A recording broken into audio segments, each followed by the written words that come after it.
যুবক ভাইরা, আসসালামু আলাইকুম। তিনি হচ্ছেন আমাদের এই গোপালগঞ্জ 3 আসনের বিভিন্ন ইন্ডাস্ট্রি বলেন, বিভিন্ন শিল্প কলকারখানা। জিলানী ভাইকে নিয়ে আমি মন্ত্রণালয়ে যে এই মাদ্রাসার জন্য যা যা করা দরকার, মাদ্রাসা উন্নয়নের জন্য আমার পক্ষ থেকে ইনশাআল্লাহ, আমি গ্রামের অনেকে বড় বড় ব্যবসায়ী, এই গ্রামের অনেক আমার পক্ষ থেকে সর্বোচ্চ সহযোগিতা করব। বিল্ডিং করে দিয়েছে, সত্যি প্রশংসার দাবিদার।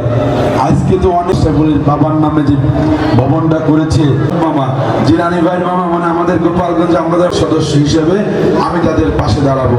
জিলানী ভাই বক্তব্য নিয়ে আসছেন জনাব কেন্দ্রীয় কমিটির সংগ্রামী সভাপতি, এই আসনের এমপি জিলানী ভাই আমাদের ভোট দিয়েছে। আমরা যেন আপনাদের এই বিশ্বাস পরিশোধ করতে পারি, সেজন্য আমাদের সাহায্য করেছেন। জুলাই মাস থেকে গোপালগঞ্জের ফ্যামিলি কার্ড বিতরণ করার বক্তব্য শেষ করছি। খুদা হাফেজ।